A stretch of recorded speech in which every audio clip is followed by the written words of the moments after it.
Hello दोस्तों, एक बार फिर से आप सभी लोगों का स्वागत है। दोस्तों, ईश्वर के विषय पर लंबे समय से तर्क किए जा रहे हैं। बहुत सारे अतीत में फिलोसफर हैं जिन्होंने ईश्वर के अस्तित्व को साबित करने के लिए बहुत लंबी लंबी फिलोसफीज़ बनाई हैं और उसके ज़रिए उन्होंने कोशिश की है कि वो किसी तरह ईश्वर के अस्तित्व को साबित कर सकें। हम चूँकि एक आस्तिक समाज में रहते हैं, जो कि हमारे आसपास के जो अधिकतर लोग हैं वो आस्तिक हैं, इवन हमारे घर के लोग, हमारे माँ बाप। तो हम जिस माहौल से निकले हैं वहाँ पर हम इतना ज़्यादा इस विषय में सोचते नहीं हैं, क्योंकि हम देखते हैं कि जो हमारे आसपास के लोग हैं वो सभी ईश्वर में विश्वास रखते हैं। तो हम अक्सर बचपन से ऐसा सोचने लगते हैं कि ईश्वर के अस्तित्व पर शक करने की शायद कोई वजह ही नहीं है, ईश्वर तो वास्तव में एग्जिस्ट करता ही है। तो हम इस विषय में कभी ज़्यादा गहराई से सोचते नहीं हैं। और इसी समाज में पले बड़े लोग कई बार जब बहुत ऊंचे मकाम पर पहुंच जाते हैं और वहाँ पर जाकर वो कभी स्टेज से ईश्वर के विषय में बात करते हैं, तो वो भी कुछ ऐसे हल्के फुल्के तर्क देते हैं जो कि कई बार बड़े मजाक का विषय बन जाते हैं। तो आज हम एक ऐसी ही पर्सनैलिटी के बारे में बात करने वाले हैं जो कि मोटिवेशन के फील्ड में काफ़ी फेमस हैं, और वो एक सेमिनार के दौरान जब ईश्वर के विषय में तर्क देते हैं तो वो तर्क किस तरह से हास्यास्पद रूप से गलत होते हैं। तो आज हम इसी का विश्लेषण करेंगे, तो बने रहिए इस वीडियो के अंत तक।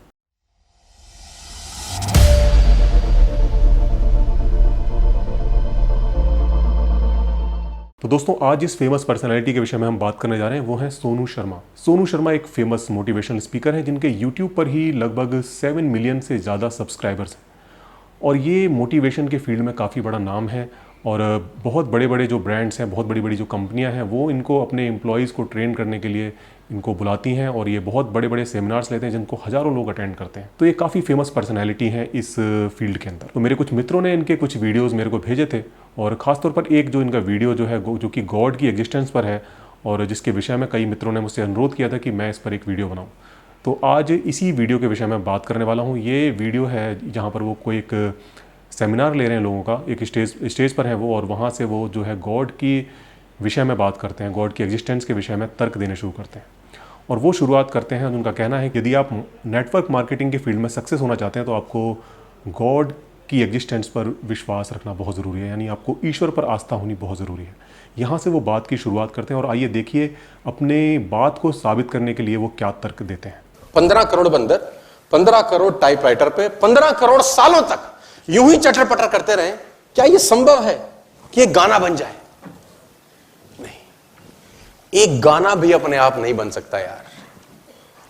अपने आप एक गाना अगर नहीं बन सकता तो इतना बड़ा विराट अस्तित्व साला अपने आप बन सकता है क्या? क्या यह संभव है कि अपने आप बन गया होगा? तो यहाँ ये जो आर्गुमेंट दे रहे हैं, ये बंदर और टाइपराइटर वाला जो आर्गुमेंट है, ये काफ़ी फेमस आर्गुमेंट है, जो कि फ़िलॉसफी के क्षेत्र में बहुत सारे अलग अलग विद्वानों ने अलग अलग समय पर इसका यूज़ किया है। और जिसका कुल मतलब इतना है कि यहाँ पर जो है एक कॉम्प्लेक्सिटी की दुहाई दी जाती है कि भाई ये जो चीज़ है ये इतनी कॉम्प्लेक्स है, और ये जो है रैंडमली नहीं बन सकती। यानी कोई बंदर जो है टाइपराइटर पर कुछ भी खटपट खटपट करते रहे तो उससे कोई गाना नहीं बन सकता है। इसी तरह ब्रह्मांड के बारे में कहते हुए ये ब्रह्मांड के विषय में ये आर्गुमेंट दी जाती है कि ब्रह्मांड जो है इतना कॉम्प्लेक्स है, इतना विराट है, तो ये अपने आप नहीं बन सकता है। तो कहने का मतलब है कि यहाँ पर अपने आप नहीं बन सकता, तो सेकंड ऑप्शन जो इनके अनुसार बचता है वो सिर्फ गॉड है, यानी गॉड ही है वही जो इस ब्रह्मांड को बना सकता है, इतने विराट ब्रह्मांड को। इसी सेम आर्गुमेंट का यूज़ जो है एवोल्यूशन को खारिज करने के लिए भी बहुत सारे क्रिएशनिस्ट द्वारा किया जाता है। उनका भी यही कहना है कि भाई जो डीएनए जो है वो इतना कॉम्प्लेक्स है, या फिर जो लिविंग ऑर्गेनिज्म है वो इतने कॉम्प्लेक्स हैं, ऐसे रैंडमली नहीं बन सकता है। यानी जिस तरह से नेचुरल सिलेक्शन का जो प्रोसेस जो साइंटिस्ट बताते हैं उससे वो नहीं बन सकता है। तो वो यही कहते हैं कि भाई ये जो टाइपराइटर वाला जो आर्गूमेंट दिया जाता है, और उसके साथ ही एक और आर्गूमेंट दिया जाता है कि किसी जंक यार्ड में यदि कोई टॉर्नेडो आता है, कोई तूफान आता है, और वहाँ का जो कचरा है वो आपस में मिक्स हो जाता है, तो उसके मिक्स होने से कभी भी कोई जंबो जेट नहीं बन सकता है। तो इसको काफ़ी लोगों ने रिफ्यूट किया, और बहुत ही सिंपल है इसको रिफ्यूट करना। और इसका आर्गूमेंट को बनाने में सबसे बड़ी खामी ये है कि इस बंदे ने भी इसको डिज़ाइन किया है एवोल्यूशन को डिस्प्रूव करने के लिए। एक्चुअल में उसको एवोल्यूशन कैसे काम करता है उसकी समझ नहीं है। तो इस पर हालांकि मैं अदर वीडियोस में भी बात कर सकूँगा, लेकिन फिर भी एवोल्यूशन का अगर विषय उठाए तो मैं थोड़ा सा यहाँ पर भी एक्सप्लेन कर देता हूँ कि एक्चुअल में जो यहाँ पर एवोल्यूशन में ऐसा नहीं होता कि रैंडमली कुछ मिलकर बन जाता है। यहाँ पर जो है नेचुरल सिलेक्शन जो है वो एक तरह से एक सेलेक्टिंग एजेंट की तरह काम करता है। नेचर वहाँ पर एक सेलेक्टिंग एजेंट की तरह काम करती है, जो कि बहुत सारे डिफरेंट डिजाइंस में से कुछ डिज़ाइंस को चूज़ करती है और उनको आगे प्रोपागेट करती है। यानी उनकी जनरेशन आगे बढ़ती हैं। यदि आप नेचुरल सिलेक्शन को डिटेल में पढ़ेंगे तो आपको पता चलेगा। तो ये एक तरह से बंदरों के टाइपराइटर पर टाइप करने वाली एनालॉजी यहाँ पर फिट नहीं बैठती। इसको थोड़ा सा यदि मॉडिफाई करके फिट बैठाने की कोशिश करें तो ये कुछ इस तरह से हो सकता है कि यदि बंदर टाइपराइटर टाइप कर रहे हैं तो वहाँ पर यदि एक सेलेक्टिंग एजेंट हो जो कि यदि किसी करेक्ट वर्ड के बन जाने पर उसको सेलेक्ट कर ले और उसको आगे प्रोपेगेट करे, और फिर इस तरह से जो सही सही वर्ड बनते जाए उनको एक तरफ छांट लिया जाए, और फिर उन सही शब्दों को मिक्स कर कर यदि कोई सही सेंटेंस बन जाता है तो उसको सिलेक्ट कर लिया जाए। तो इस तरह से यदि प्रोसेस चले तो इससे कुछ मीनिंगफुल एक पैरा या फिर एक बुक बनाई जा सकती है यदि इस तरह से काम किया जाए तो। और नेचुरल सिलेक्शन इसी तरह से काम करता है। तो अब बात करते हैं इसी आर्गूमेंट को यदि हम यूनिवर्स पर अप्लाई करते हैं तो क्या यहाँ भी ये इस तरह से काम करेगा। तो यहाँ पर इनका कहने का मतलब है कि जो यूनिवर्स है उसको किसी ने बहुत ही सूझबूझ से डिज़ाइन किया हुआ है। जहाँ तक हमारा विज्ञान है, विज्ञान की हमारी जहाँ तक की आज तक की जो समझ और आज तक की जो खोज कहती है, तो वो हमें बताती है कि यूनिवर्स को बिग बैंग से लेके और आज तक की स्टेज तक पहुँचने के लिए किसी भी बाहरी दखल की ज़रूरत नहीं है। वो अपने आप में इतना सेल्फ सस्टेन है कि वो जिन नियमों को लेकर ब्रह्मांड बिग बैंग से शुरू होता है और उन नियमों को एज इट इज़ अप्लाई रहने दिया जाए तो वो इस तरह के ब्रह्मांड को 14 अरब साल में डेवलप कर सकते हैं बिना किसी बाहरी इंटरवेंशन के। अब चूंकि हम नहीं जानते कि बिग बैंग के पीछे क्या है, क्योंकि वहाँ तक अभी हमारी जो साइंस है नहीं पहुँची है, तो वहाँ पर कुछ लोगों को गॉड को बिठाने में आसानी हो जाती है। वो कहते हैं कि बिग बैंग को फिर पैदा किसने किया, बिग बैंग को पैदा करने वाला गॉड हो सकता है। क्योंकि जिस चीज़ के विषय में हमको कोई जानकारी नहीं है वहाँ पर कोई भी कल्पना, कोई भी फिलॉसफी आप बिठा सकते हो और उसको डिस्प्रूव भी नहीं किया जा सकता, क्योंकि डिस्प्रूव करने के लिए हमें उस चीज़ के विषय में जानकारी होनी चाहिए। अब चूंकि बिग बैंग से पीछे क्या था ये कोई भी नहीं जानता, तो बेहतर तो यही होगा कि हम ये कहें कि बिग बैंग कैसे हुआ हमें इसके विषय में जानकारी नहीं है। ईमानदार जवाब तो यही होगा। लेकिन चूंकि यदि किसी को गॉड का अस्तित्व साबित करना है तो वो कह देगा कि बिग बैंग को जन्म देने वाला गॉड था। चलिए हम एक बार को मान लेते हैं कि बिग बैंग को शुरू करने में किसी गॉड नाम की, गॉड का नाम नहीं, मतलब मैं कहता हूँ कि कोई ऐसी पावर थी जिसने बिग बैंग को जन्म दिया। लेकिन यदि हम ये मान भी लें कि गॉड जैसी कोई पावर थी जिसने बिग बैंग को पैदा किया, तो आज हम जानते हैं कि यदि वो पावर एग्जिस्ट भी करती हो तो भी वो वर्तमान जो यूनिवर्स है उसके अंदर उसका कोई इंटरवेंशन हो नहीं सकता, क्योंकि जो ब्रह्मांड के जो नियम हैं वही अपने आप में इसको इस तरह से विकसित करने के लिए पर्याप्त हैं। ये आज साइंस की जो नॉलेज है वो हमें ये बताती है। और यदि वास्तव में कोई गॉड था भी तो जो हमें उसका वर्णन हमारे स्क्रिप्चर्स में मिलता है, जो हमारी धार्मिक किताबें हैं जैसे वेद हैं, कुरान है, बाइबल है, उसमें जो डिस्क्रिप्शन मिलता है उससे हमें पता चलता है कि जो भी गॉड है इसको ह्यूमन लाइफ में बहुत ज़्यादा इंटरेस्ट है। इसको बाकी यूनिवर्स में कोई ज़्यादा इंटरेस्ट नहीं है, लेकिन इसको ह्यूमन की लाइफ में बहुत ज़्यादा इंटरेस्ट है। और जितने भी जो रिलीजन है वो सारे ह्यूमन सेंटर्ड हैं। कोई ऐसा आज तक नहीं हुआ कि कभी किसी घोड़े पर कोई किताब नाजिल हुई हो, या कभी किसी टिड्डे के लिए, कभी किसी डायनासोर के लिए कोई किताब उतरी हो। जितनी किताबें उतरी हैं सारी की सारी ह्यूमंस के लिए उतरी हैं, और जिसमें कि उनके बहुत सारे जो लाइफ की जो चीज़ें हैं उनको कंट्रोल करने के लिए बातें लिखी गई हैं। ये जो जितने भी हमारे रिलीजन्स जो हम आज देखते हैं ये सब उस दौर की पैदाइश हैं जिस समय कि हमारा ब्रह्मांड के विषय में जो ज्ञान था वो बहुत ज़्यादा सीमित था। यानी हम सिर्फ यही मानते थे कि जो धरती है वही सेंटर ऑफ द यूनिवर्स है, और उसके आसपास जो कुछ भी हम तारे, सूर्य, चंद्रमा ये सब देख पाते थे उसी को हम पूरा यूनिवर्स मानते थे। लेकिन आज जो साइंस ने हमें बताया है कि जो हमारी धरती है वो तो एक बहुत बड़ी गैलेक्सी, मिल्की वे गैलेक्सी में एक औसत से तारे के चारों तरफ घूमने वाला एक ग्रह है। और जो हमारी जो गैलेक्सी है मिल्की वे, उसके अंदर बिलियंस ऑफ स्टार्स हैं, और हमें ये भी पता चला है कि ऐसी बिलियंस ऑफ गैलेक्सीज़ हैं। सोचिए ये ब्रह्मांड कितना विराट है। सोचिए इतने विराट ब्रह्मांड में जहाँ पर बिलियंस ऑफ गैलेक्सीज़ हैं, और उसमें से किसी एक गैलेक्सी के एक औसत से तारे के आसपास घूमने वाले एक ग्रह पर रहने वाले एक छोटे से प्राणी के लाइफ के विषय में गॉड को इतना ज़्यादा इंटरेस्ट है, और जिसके लिए वो इतने विराट ब्रह्मांड को पैदा करता है सिर्फ उसकी लाइफ में इंटरेस्ट लेने के लिए। और यही बात ख़त्म नहीं होती। आप ज़रा ये भी गौर कीजिए कि ये जो ब्रह्मांड की जो शुरुआत हुई है ये 14 बिलियन ईयर्स पहले हुई है। यानी जो बिग बैंग हुआ है वो अभी जो हमारी साइंस की कैलकुलेशन बताती है वो बताती है कि ये 14 बिलियन ईयर्स पहले स्टार्ट हुआ है। जब ब्रह्मांड का विस्तार होता है तो वहाँ पर जो पार्टिकल्स बनते हैं वो पार्टिकल्स फिर कूल डाउन होते हैं तो फर्दर वो एटम्स बनते हैं, फिर मॉलिक्यूल्स बनते हैं, फिर जो गैस है वो ग्रेविटी की वजह से कंप्रेस होती है और वो स्टार्स बन जाते हैं, प्राइमरी स्टार्स बनते हैं। फिर वो स्टार्स जो हैं बिलियंस ऑफ ईयर्स तक वो जो है बर्न होते रहते हैं, फिर उनमें सुपरनोवा होता है। फिर सुपरनोवा के बाद जो बची हुई गैस और जो मैटर है वो इकट्ठा होकर सेकेंडरी स्टार और प्लैनेट्स को बनाता है। फिर उस प्लैनेट पर वो प्लैनेट कूल डाउन होता है, फिर वहाँ पर लाइफ की शुरुआत होती है। और ये सोचिए एक बहुत लंबे पीरियड तक लाइफ जो है इवॉल्व होती रहती है और उसके बाद बिल्कुल लास्ट में जाकर ह्यूमन का नंबर आता है। अर्थ की पूरी हिस्ट्री को, यानी जब से अर्थ बनी है और आज की डेट तक की हिस्ट्री को यदि हम एक साल के अंदर कंप्रेस कर दें, यानी उसको एक साल में हम लेकर आएँ, तो ये जो जितने भी इवेंट्स हैं वो कब कब घटित होते हैं, तो ये जो चीज़ है इसको हम कहते हैं जियोलॉजिकल कैलेंडर।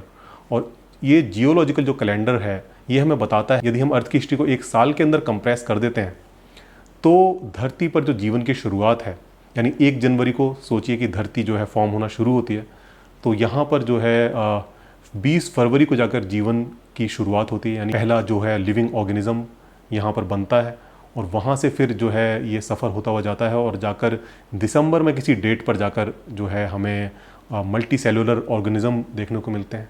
और उसके बाद फिर डायनासोर्स मिलते हैं करीब 25 दिसंबर के आसपास। और उसके बाद जो ह्यूमंस हैं उसके बाद फिर मैमल्स का एवोल्यूशन शुरू होता है। और उसके बाद जो ह्यूमंस हैं वो 31 दिसंबर की रात को 11:48 पर अस्तित्व में आते हैं। ज़रा सोचिए, पूरा साल के बाद जाकर बिल्कुल लास्ट में जो हमारा ह्यूमन एवोल्यूशन है वो बहुत ही न्यू है, बहुत ही ह्यूमंस को इस धरती पर बहुत ज़्यादा समय नहीं हुआ है। वर्तमान ह्यूमन स्पीसीज है जिसको हम होमो सेपियंस कहते हैं, वो उसका एवोल्यूशन मात्र 2 लाख साल पुराना है और जो कि अर्थ की 4.8 बिलियन ईयर्स की हिस्ट्री में बहुत ही छोटा समय है। और ये कितना छोटा है ये आप इस जियोलॉजिकल कैलेंडर से समझ सकते हैं।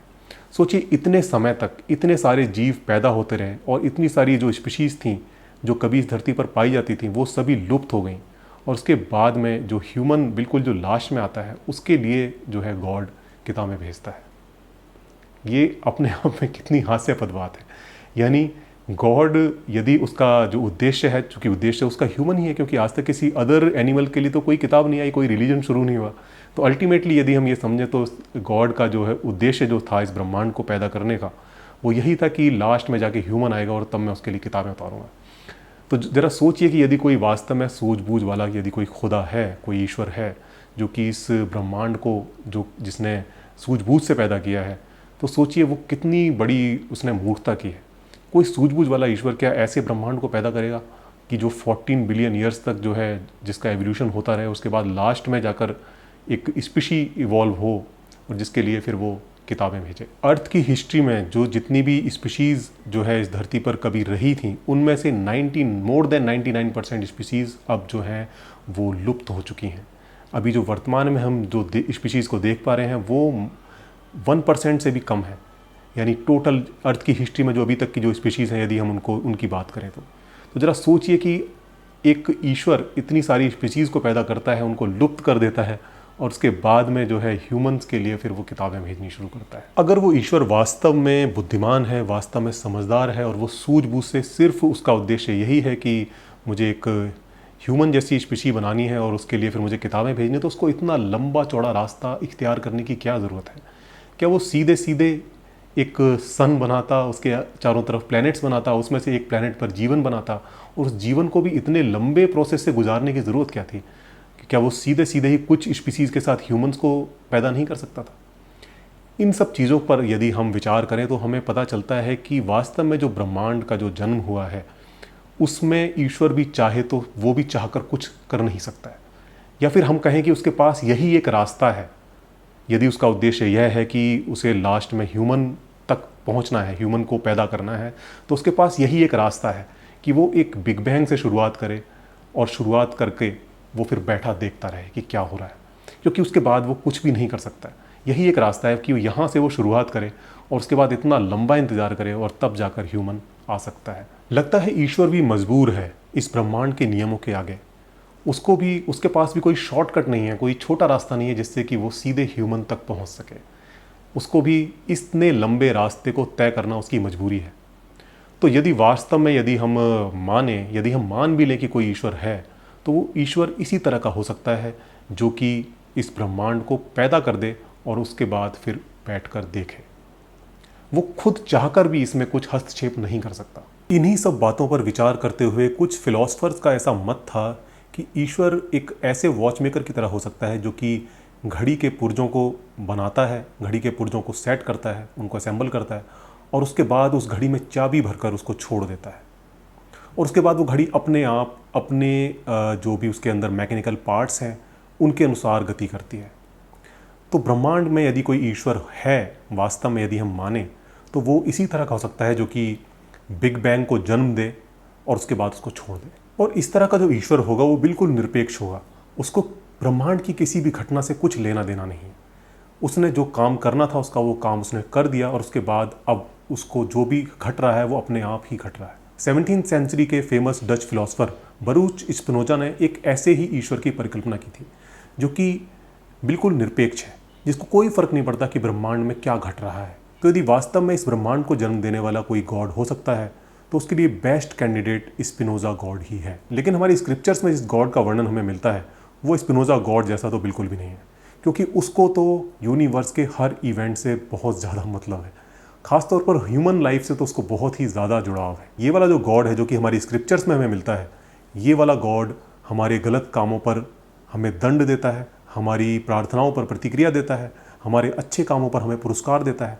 यानी एक तरह से ये ब्रह्मांड के बाहर नहीं है, बल्कि ये यदि ब्रह्मांड के बाहर भी है तो वहाँ से भी ये इन सब चीज़ों को, इस ब्रह्मांड को नियंत्रित कर रहा है। और जैसा कि हम ब्रह्मांड में देखते हैं उससे हमें पता चलता है कि ऐसे किसी ईश्वर का अस्तित्व संभव नहीं है। और यदि ब्रह्मांड को बनाने वाला गॉड वास्तव में कोई स्पिनोजा गॉड है तो फिर उसको आपकी प्रार्थनाओं से, आपकी पूजा पद्धतियों से, आपके उसमें आस्था रखने ना रखने से कोई भी फर्क नहीं पड़ता है। आगे इसी वीडियो में एक व्यक्ति उनसे तर्क करता है ईश्वर के अस्तित्व पर। वो कहता है कि क्या आपने ईश्वर का अनुभव किया है? यदि हमने ईश्वर का अनुभव नहीं किया तो फिर हम कैसे कह सकते हैं कि ईश्वर वास्तव में एग्जिस्ट करता है? तो आइए सुनते हैं कि इस तर्क के जवाब में वो क्या कहते हैं। मैंने पूछा जहर खाने से क्या होता है? बोला मृत्यु। तो मैंने कहा तुमको कैसे पता? कभी अनुभव किया है तुमने? बोला नहीं, हमने तो अनुभव नहीं किया। मैंने कहा पता कैसे है? बोला जिसने खाई उसकी मृत्यु हो गई, डॉक्टर्स कहते हैं, इसलिए उनकी बात मानते हैं। मैंने कहा जो मर गया उस पर विश्वास कर सकते हो, जो डॉक्टर है उस पर विश्वास कर सकते हो, तो वेद पुराण ग्रंथ अपने अंदर न जाने कितने इंसिडेंट्स बता रहे हैं, उन पे भरोसा क्यों नहीं किया जा सकता कि कोई तो है जिन्होंने अनुभव किया है? यहां पर जिस व्यक्ति के तर्क के बारे में वो बात कर रहे हैं वो वास्तव में व्यक्ति अपने तर्क को सही ढंग से नहीं रख पाया। कोई भी चीज़ सच है या झूठ है ये पता करने के लिए ज़रूरी नहीं है कि हम स्वयं ही उसका अनुभव करें। उस चीज़ का जांच के लिए खुला होना अपने आप में एक बहुत बड़ा सबूत है। जांच के लिए खुले होने का क्या मतलब है कि ज़रूरी नहीं है कि यदि आप मुंबई नहीं गए हैं तब तक आप ये विश्वास ना करें कि मुंबई जैसा शहर वास्तव में एग्जिस्ट करता है, क्योंकि बहुत सारे अन्य स्रोत हैं जिनसे कि आप ये कंफर्म कर सकते हैं कि वास्तव में एक ऐसा शहर एग्जिस्ट करता है। और वो जो सोर्स है, जो भी सोर्स ऑफ नॉलेज है, वो ओपन टू इन्वेस्टिगेशन होनी चाहिए। इस बारे में आप डिटेल से जानने के लिए आई बटन पर क्लिक करके मेरी एक वीडियो को देख सकते हैं। इसमें मैंने अच्छे से समझाया है कि ओपन टू इन्वेस्टिगेशन होने का मतलब क्या होता है। तो यहाँ पर जो गॉड वाला जो केस है ये ओपन टू इन्वेस्टिगेशन नहीं है। किसी विषय के बारे में जानकारी जुटाने का और वो जानकारी सच है या नहीं ये जानने का जो बेस्ट मेथड हमारे पास अभी तक है ह्यूमैनिटी के पास, वो है साइंटिफिक मेथड। साइंटिफिक मेथड की सबसे बड़ी खूबसूरती यही है कि यहाँ पर जो भी निष्कर्ष हमें मिलते हैं वो सभी ओपन टू इन्वेस्टिगेशन होते हैं। साइंस जिन चीज़ों के बारे में भी बताता है वो सारी ओपन टू इन्वेस्टिगेशन होती है। इसका मतलब है कि कोई भी व्यक्ति उन निष्कर्षों को कभी भी स्वतंत्र रूप से जांच सकता है और उनमें गलती पाए जाने पर उनको गलत भी साबित किया जा सकता है। साइंटिफिक कंक्लूजन का फॉल्सिफाइबल होना उनकी सबसे बड़ी स्ट्रेंथ है। यानी आपको पता होता है यदि ये चीज़ इस तरह से जांची जाए और उसमें ये निष्कर्ष नहीं आता है तो फिर ये चीज़ झूठी साबित हो जाएगी। लेकिन गॉड के विषय में जितनी भी आर्गूमेंट्स हमें सुनने को मिलती हैं उनमें से एक भी आर्गूमेंट ऐसी नहीं है जो कि फॉल्सिफाइबल है या फिर ओपन टू इन्वेस्टिगेशन है, या जिसको हम जांचें और उसके बाद हमें पता चल जाए कि ये चीज़ ऐसे है तो गलत होगी और ऐसे है तो सही होगी। गॉड की एग्जिस्टेंस के विषय में जितनी भी आर्गूमेंट्स दी जाती हैं या फिर जो भी मेथड सजेस्ट किए जाते हैं उनमें से कोई भी आर्गूमेंट या कोई भी मेथड ओपन टू इन्वेस्टिगेशन नहीं है। यानी आप उन निष्कर्षों को किसी भी तरह से जांच नहीं सकते। जैसे अगर हम जहर वाले तर्क की ही बात करें तो जहर वाला जो केस है ये ओपन टू इन्वेस्टिगेशन है। कोई भी व्यक्ति इस चीज़ को जांच सकता है कि जो फला जहर है वो खाने से मृत्यु होती है। वो चाहे तो चूहों पर प्रयोग कर सकता है और ये प्रयोग करके देख सकता है कि वास्तव में उसको खाने से मृत्यु होती है या नहीं। उसको खुद पर प्रयोग करने की ज़रूरत नहीं। साथ ही जो साइंटिफिक इन्फॉर्मेशन, जो साइंस से जो हमें नॉलेज मिलती है वो हमें बताती है कि ये वाला जो जहर है ये शरीर में जाकर ये प्रक्रिया करता है और इस प्रक्रिया से ये चीज़ होती है शरीर में, ये वाली कमी पैदा होती है या फिर ये बाधा आती है जिसकी वजह से मृत्यु हो जाती है। और ये जितनी भी जो जानकारी साइंस से हमें मिलती है सारी ओपन टू इन्वेस्टिगेशन है। जिसको भी संदेह है वो इससे संबंधित जानकारी को पढ़ सकता है और उसमें जो बताए हुए मेथड है उसको फॉलो करके उसको जांच सकता है। वहीं गॉड के विषय में स्क्रिप्चर से हमें जो कुछ भी जानकारी मिलती है उसमें से एक भी जानकारी ओपन टू इन्वेस्टिगेशन नहीं है। आप उसको किसी भी तरह जांच नहीं सकते, उसको जांचने का कोई तरीका ही नहीं है। यदि स्क्रिप्चर्स में लिखी बातों को जांचने का कोई भी तरीका होता और यदि उन जांचने के तरीकों से ईश्वर के अस्तित्व की पुष्टि हो जाती तो आज हमें ईश्वर पर आस्था रखने की कोई आवश्यकता ही नहीं होती। जरा सोचिए, क्या ये कोई कहता है कि धरती सूर्य की परिक्रमा करती है ऐसी मेरी आस्था है? आखिर इस पर हमें आस्था रखने की आवश्यकता क्यों नहीं होती? इसका कारण यही है कि ये जो केस है ये ओपन टू इन्वेस्टिगेशन है। हम इसको जांच सकते हैं और सही और गलत के निष्कर्ष तक पहुंच सकते हैं, जबकि ईश्वर का जो केस है वो ओपन टू इन्वेस्टिगेशन नहीं है और इसीलिए हमें वहाँ पर आस्था रखनी पड़ती है। साइंस के विषय में साइंटिस्ट कोई अथॉरिटी नहीं है।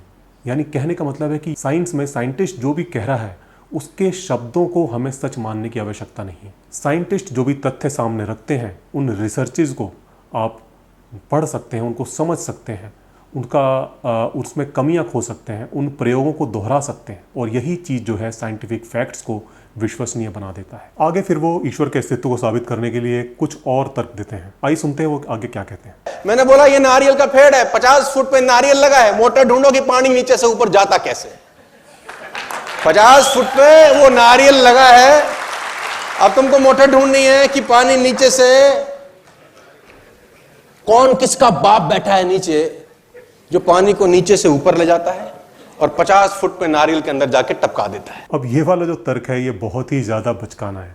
यहाँ पर इनका बेसिकली कहना है कि जो नारियल का पेड़ है वहाँ पर ज़मीन से और नारियल के फल तक पानी कैसे ट्रांसपोर्ट होता है ये चूंकि मैं नहीं जानता इसलिए गॉड एग्जिस्ट करता है। और जो गॉड की एग्जिस्टेंस को साबित करने वाली मोस्ट ऑफ द आर्गूमेंट्स होती हैं वो इसी तरह की होती हैं। चूँकि हम नहीं जानते कि सर्टन प्रोसेस कैसे होता है, कि नेचर में सर्टन फिनोमिना किस तरह से काम करता है, देयरफॉर गॉड एग्जिस्ट। और जो शुरू में भी इन्होंने आर्गूमेंट दी वो टाइपराइटर वाली, तो चूँकि हम नहीं जानते कि ब्रह्मांड किस तरह से पैदा हुआ, वो क्या चीज़ थी जिसने बिग बैंग को जन्म दिया, देयरफॉर गॉड एग्जिस्ट। हाँ, ब्रह्मांड के विषय में तो हम ऐसा कह सकते हैं कि हम नहीं जानते वो कौन सी फोर्स थी जिसने कि बिग बैंग को जन्म दिया, लेकिन नारियल के पेड़ के विषय में ऐसा नहीं है। नारियल के पेड़ के विषय में हम इस पूरे प्रोसेस को जानते हैं, समझते हैं और ये कोई बहुत ज़्यादा टेक्निकल प्रोसेस नहीं है जिसके लिए आपको बहुत ज़्यादा स्टडी करनी पड़े। यदि आपने 12th तक की साइंस भी ठीक ठाक पढ़ी है तो फिर आप इस प्रोसेस को समझ सकते हैं। पेड़ पौधों में न्यूट्रिएंट्स और वाटर के ट्रांसपोर्टेशन के लिए कई तरह के प्रोसेसेस होते हैं, जिसमें से मेनली जो है जाइलम फाइलम, यदि आपने पढ़ा हो तो ये जो है वाटर और अदर न्यूट्रिएंट्स के ट्रांसपोर्टेशन के लिए इसकी महत्वपूर्ण भूमिका होती है। इसके साथ ही जो ऊंचे पेड़ होते हैं उनमें जो पानी जो है पहुंचता है ऊपर की पत्तियों तक, उसके लिए जो साइंटिस्ट जो प्रोसेस बताते हैं वो बताते हैं कि जो कैपिलरीज होती हैं पेड़ों के तने के अंदर और शाखाओं के अंदर, उन कैपिलरीज में जो है वाटर एक निगेटिव प्रेशर की वजह से सर्कुलेट होता है। और ये जो निगेटिव प्रेशर पैदा होता है ये होता है वेपोराइजेशन की वजह से। जो पेड़ों की जो पत्तियां हैं, जैसा कि हम जानते हैं कि वहाँ से लगातार पानी वेपोराइज होकर एटमॉस्फेयर में जाता रहता है और उसकी वजह से जो निगेटिव प्रेशर पैदा होता है, इस तरह से स्ट्रॉ से जब आप किसी ड्रिंक को पीते हैं तो आप उसको सक करते हैं, जो सक करते हैं उससे एक निगेटिव प्रेशर पैदा होता है जिसकी वजह से पानी ऊपर चढ़कर आपके मुंह में पहुंच जाता है। इसी तरह से जब वेपोराइजेशन होता है पत्तियों में और उसकी वजह से जो निगेटिव प्रेशर होता है वो पानी को उन कैपिलरीज से होता हुआ, कैपिलरीज का मतलब बहुत पतली बहुत फाइन ट्यूब्स जो है पेड़ों के अंदर पाई जाती हैं, पेड़ों के तनों में और पेड़ों की शाखाओं में, वो जो फाइन ट्यूब्स होती हैं वो पानी को ट्रांसपोर्ट करके पेड़ों के ऊपरी शाखाओं तक पहुंचा देती हैं। और ये कोई बहुत बड़ी रॉकेट साइंस नहीं है, इसके बारे में बहुत ही सिंपल सी चीज़ है और इसके बारे में आप गूगल पर सर्च कर तमाम इस विषय पर लेख हैं जिनको आप पढ़ सकते हैं, वीडियोज़ हैं जिनसे आप समझ सकते हैं। इसके बाद वो फिर एक और तर्क देते हैं और ये वाला जो तर्क है ये पिछले वाले तर्क से भी बहुत ज़्यादा बचकाना है। आइए सुनते हैं वो क्या कहते हैं। मैंने कहा पसीना बाहर कैसे निकलता है? बोला पोर्स है, पोर्स, छिद्र, छिद्र में से पानी बाहर जाता है। मैंने कहा छिद्र में से पानी बाहर जाता है? बोले हाँ। मैंने कहा जब नहाते तो अंदर क्यों नहीं जाता? अब ये वाला जो तर्क है ये इतना बचकाना है कि इसके बारे में मैं क्या ही कहूँ। इनका कहना है कि जो पोर्स हैं वो, इनको पोर्स को वो एक छेद की तरह समझ रहे हैं जो कि हमेशा ओपन रहते हैं, जो कभी खुलते या बंद होते नहीं, दे आर ऑलवेज ओपन। तो अब जो ऐसे छेद हैं, इनका कहना है कि जब आप नहाते हो या पानी में डुबकी लगाते हो तो पानी अंदर भी जाना चाहिए, जबकि पोर्स के मामले में ऐसा नहीं है।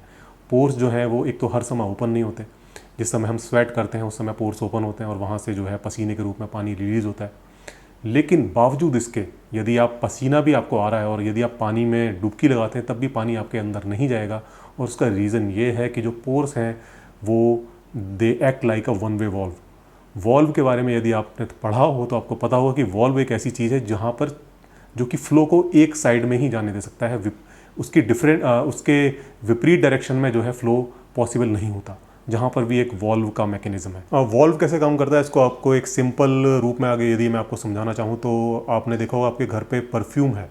परफ्यूम को जब आप उसको दबाते हैं तो वहाँ से परफ्यूम बाहर आता है, लेकिन आप परफ्यूम की बोतल को पानी में डुबा भी देंगे तो भी वो पानी परफ्यूम की बोतल में नहीं जाएगा, क्योंकि जो छेद है उसके अंदर एक वॉल्व होता है जिसको प्रेस करने पर जो परफ्यूम है वो बाहर आ सकता है। लेकिन यदि आप उसको प्रेस करके भी रखेंगे उसके बावजूद भी जो है पानी अंदर नहीं जाएगा, क्योंकि वहाँ पर एक वॉल्व है जो कि फ्लो को सिर्फ एक ही डायरेक्शन में फ्लो करने दे सकता है। और फिर आगे जो उन्होंने बातें कही हैं उससे तो बिल्कुल ये लगता है कि इन्होंने कसम खा ली है कि मुझे बुद्धि का प्रयोग करना ही नहीं है। यानी किसी भी चीज़ को समझने में मेरे को कोई इंटरेस्ट ही नहीं है। कोई भी चीज़ यदि मेरे को समझ नहीं आती है, जो भी मेरे पास समझ है या जो भी मेरे पास बुद्धि है, जो भी नॉलेज है, यदि उसके आधार पर मुझे कोई चीज़ समझ नहीं आती है तो देयरफॉर गॉड एग्जिस्ट, क्योंकि वो तो अल्टीमेट सॉल्यूशन है हर चीज़ का। जहाँ भी आपको कुछ समझना है आप वहाँ पर गॉड को लगाकर उस चीज़ को उसको एक्सप्लेन कर सकते हो। वही सूरज जो जनवरी और फरवरी में कितना मीठा लगता है, जून जुलाई में फाड़ देता है। क्या गणित है अपने को नहीं पता और समझने की कोशिश अपन। अब ये वाली जो बात है ये तो एक 5th क्लास का बच्चा भी जानता है कि जो मौसम है धरती पर वो किस तरह से काम करता है, क्यों हमें जो सूरज है वो जनवरी में उतना गर्म नहीं लगता और जून में गर्मी इतनी ज़्यादा क्यों पड़ती है। ये बात कोई 5th क्लास का बच्चा भी अच्छे से समझा देगा। लेकिन अब इनका कहना है कि इनको जानने में इंटरेस्ट ही नहीं है, इनको तो ईश्वर में इंटरेस्ट है। तो फिर ऐसे प्रबुद्ध लोगों को कोई भी नहीं समझा सकता, क्योंकि समझाया उसको जा सकता है जो समझना चाहे। जो समझना ही नहीं चाहता उसको आप किसी भी तरह से नहीं समझा सकते। आगे वो कहते हैं कि फिर इस दुनिया को कौन चलाता है। आइए सुनिए क्या कहते हैं। तो बोला ऑस्ट्रेलिया को कौन चलाता है? तो फला आदमी चलाता है। लंदन अमेरिका को कौन चलाता है? बोले फला आदमी चलाता है। फ्रांस को कौन चलाता है? ये। पाकिस्तान को कौन चलाता है? ये। ईरान को कौन चलाता है? ये। अमीरात को कौन चलाता है? ये। पूरी दुनिया में अलग अलग देशों को कौन चलाता है? बोले ये। बोले इस दुनिया को कौन चलाता है? मेरा बाप तो नहीं चलाता, कोई तो होगा जो। यदि मैं इस सेमिनार में होता तो मैं जवाब देता इनको कि दुनिया को वास्तव में फिजिक्स के लॉ चलाते हैं।